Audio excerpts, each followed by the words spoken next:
Welcome to STL Nepal. We are going to discuss on the accounting for receivable relating to the chapter of BBS first year and others. This is the video of lecture 4. Asmita's book publication BBS first year accounting for receivable problem 9 अन्तर्गत रहेको question यस प्रकार रहेको छ. On December 31st 2018 when its allowances for doubtful accounts had a debit balance of rupees 5000 भनेर दिएको छ. Debit balance दिएको छ, पुरानो ब्यालेन्स अथवा ब्यालेन्स नभएको ब्यालेन्स अथवा अझै के गर्नुपर्ने छ यो वर्ष पनि त्यसमा चार्ज अफ गर्नुपर्ने छ.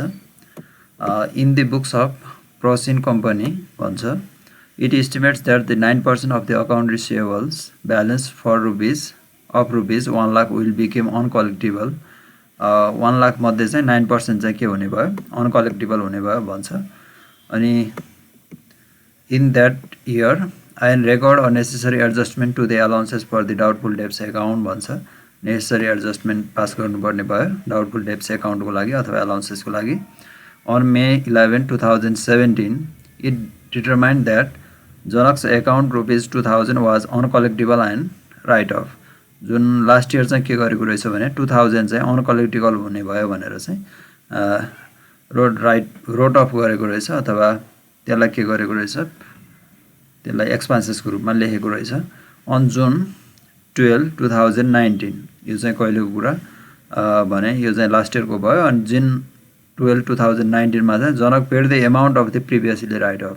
अब यो वर्ष पनि होइन, यो वर्ष 2019 को जुनमा आएर चाहिँ जनकले फेरि के गरेको छ भन्छ. हामीलाई 3 वर्षको इन्फर्मेसन रहेछ.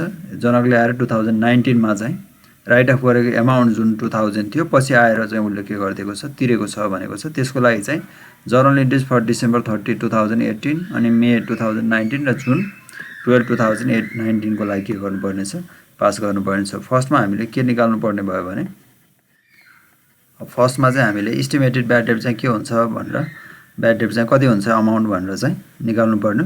अब यो इस्टिमेटेड ब्याड डेब्ट निकाल्नको लागि हामीलाई के को आधारमा भनेको छ भने uncollectable 9% of the account receivable भनिसकेकोले यो अकाउन्ट रिसिभेबलको इन्डिङ ब्यालेन्सको अकाउन्ट रिसिभेबल 1 लाख रुपिसको 9% जुन क्यालकुलेसन गरेर आउँछ त्यो चाहिँ के हुन्छ,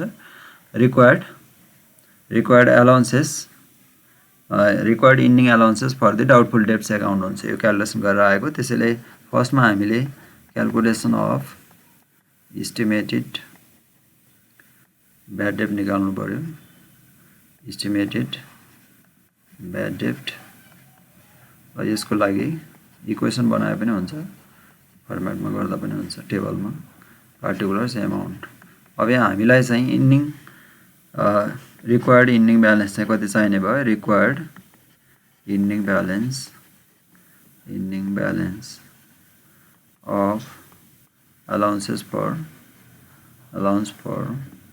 doubtful debt चाहिँ हामीलाई चाहिने भयो 9% of 1 लाख. यो चाहिने भयो.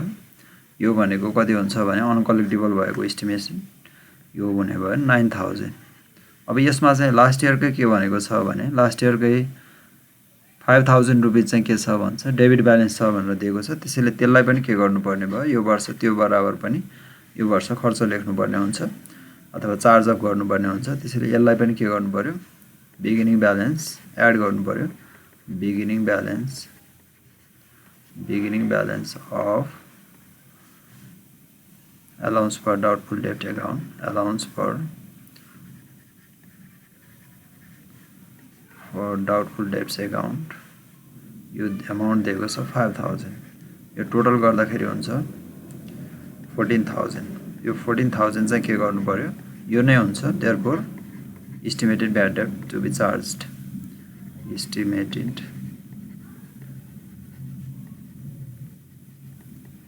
ब्याड डेब्ट to be charge to the income स्टेटमेन्टमा के गर्नु पर्यो, यसलाई चार्ज गर्नु पर्यो. त्यसैले अब यसको यो भइसकेपछि फर्स्टमा चाहिँ हामीले के गर्नु पर्यो, जर्नल एन्ट्रीको फर्मेट बनाऊ. त्यसैले फर्स्टमा हामी डिसेम्बर 31 2018 को लागि के गर्नुपर्ने भयो, जर्नल एन्ट्री पास गर्नुपर्ने भयो. डिसेम्बर 31 2018 को लागि 2018 को लागि जर्नल इन्ट्री चाहिँ यो के हुने भयो एस्टिमेटेड ब्याड डेब्ट चाहिँ कति हुन्छ त्यो चाहिँ चार्ज गर्नुपर्ने भयो एस्टिमेटेड ब्याड डेब्ट account debit to allowances for doubtful debt account allowance for doubtful debt account amount होने भयो 14,000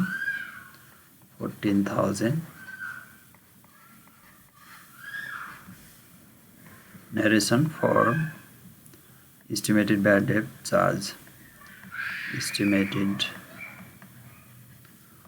bad debt charged त्यस पछाडि अर्को इन्ट्री पास गर्नुपर्ने छ मे 11 2019 को लागि मे 11 2019 मा चाहिँ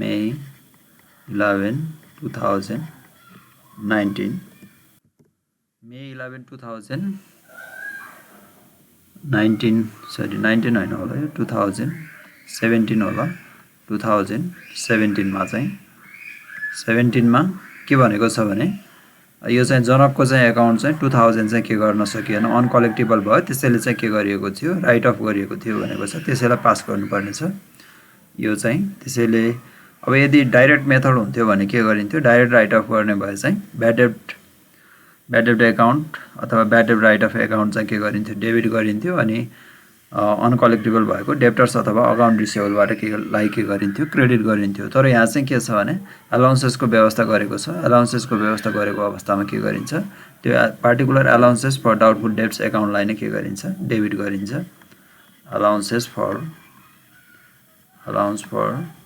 डाउटफुल डेब्ट अकाउन्ट डेबिट राइट अफ गर्दाखेरि कतिको भन्दा अमाउन्ट छ 2000 to account receivable account to account receivable account 2000 narration हुने भयो for write off अथवा wrote off भनेको छ past को wrote off bad debt uncollectible लेख्दा पनि हुन्छ अथवा ब्याड डेब्ट लेख्दा पनि हुन्छ त्यसपछि अर्को चाहिँ लास्ट वनमा चाहिँ के भनेको छ जुन 12 2019 को लागि के गर्नुपर्ने छ जर्नल इन्ट्री पास गर्नुपर्ने छ यसमा भएको चाहिँ के छ भने ब्याड डेब्ट जुन राइट अफ गरिएको थियो 2000 त्यो चाहिँ के भएको छ प्रिभियसली राइट अफ गरेको अमाउन्ट चाहिँ जनकले आएर तिरेको छ भनेको ब्याड डेब्ट चाहिँ के भयो रिकभर्ड भयो ब्याड डेब्ट रिकभर डाइरेक्ट हुन्थ्यो भने त के नै गरिन्थ्यो क्याश अकाउन्ट डेबिट गरिन्थ्यो अनि सिधै पार्टिकुलर ब्याड डेब्ट रिकभर्ड अथवा पहिला राइट अफ गरेको अकाउन्टलाई के गरिन्थ्यो क्रेडिट गरिन्थ्यो अब यसमा चाहिँ के छ भने अलाउन्सेस मेथड भएकोले पहिला चाहिँ के गर्नु पर्यो पहिला रिभर्स गर्नु पर्यो जसरी हामीले के गरेका हुन्छौँ राइट अफ गर्दाखेरि चाहिँ अलाउन्सेस फर डाउटफुल डेब्ट्स अकाउन्टलाई के गरेका हुन्छौँ डेबिट गरेर अकाउन्ट रिसिभेबल अकाउन्टलाई के गर्छौँ क्रेडिट गर्छौँ त्यसको रिभर्स गर्नु पर्यो फर्स्टमा चाहिँ त्यसैले अकाउन्ट रिसिभेबल अकाउन्ट डेबिट जति चाहिँ रिकभर गर्दैछ त्यति अमाउन्ट 2000 नै यहाँ भनेको छ अथवा त्यही अमाउन्ट नै टु अलाउन्सेस फर डाउटफुल डेब्ट अकाउन्ट अलाउन्सेस फर डाउटफुल डेब्ट account 2000 न्यारेसनमा लेखिदिने for रिभर्सिङ the bad debt right of गर्यो के गरियो रिभर्स गरियो त्यसपछि यो सँगसँगै अर्को एन्ट्री पनि पास गर्नुपर्ने हुन्छ उसले जनकले ल्याएर के गरेको छ पैसा दिएको छ अथवा बुझाएको छ कम्पनीमा त्यसैले क्याश अकाउन्ट के हुने भयो डेबिट पनि हुने भयो अनि त्यसपछि अर्को चाहिँ के भयो टु अकाउन्ट रिसिभेबल ओपन गरिएको छ अब त्यो ओपन गरेको अकाउन्टलाई पैसा आएर तिरिसकेपछि फेरि त्यसलाई के गरिदिनु पर्यो फेरि अगेन क्लोज आउट गरिदिनु पर्यो अथवा अकाउन्ट रिसिभेबल अकाउन्टलाई के गर्ने क्रेडिट गर्ने अकाउन्ट रिसिभेबल अकाउन्ट 2000 न्यारेसन चाहिँ for receiving the bad debt, for receiving the bad debt already written off, अथवा for receiving the bad debt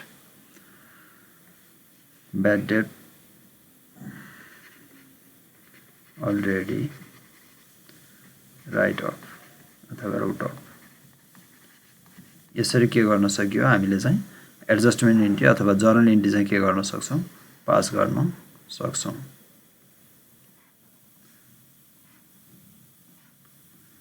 त्यसैले यसमा ध्यान दिनुपर्ने कुरा चाहिँ के भयो भने यदि अलाउन्सेस फर डाउटफुल डेब्ट एकाउन्ट छ भने त्यो अवस्थामा के हुने भयो, पहिला चाहिँ राइट अफ गर्दाखेरि के गरिन्छ, अलाउन्सेस फर डाउटफुल डेब्ट्स एकाउन्टलाई नै डेबिट गरिन्छ अनि जुन अनरिकभर्ड पैसा हो अथवा रिकभर गर्न नसकिने त्यो एमाउन्टलाई चाहिँ के गरिन्छ, क्रेडिट गरिन्छ। अनि यदि रिकभर हुने भयो भने चाहिँ अकाउन्ट रिसिभेबल एकाउन्टलाई पुनः के गरिन्छ, डेबिट गरिन्छ र अलाउन्सेस फर डाउटफुल डेब्ट्स एकाउन्टलाई के गरिन्छ, क्रेडिट गरेर रिभर्स गरिन्छ।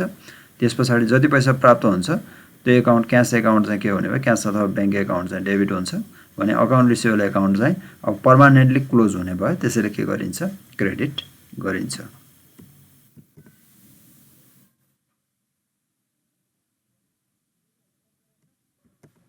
Thank you for watching my channel. Don't forget to subscribe, share, comment and like for more updates. Thank you.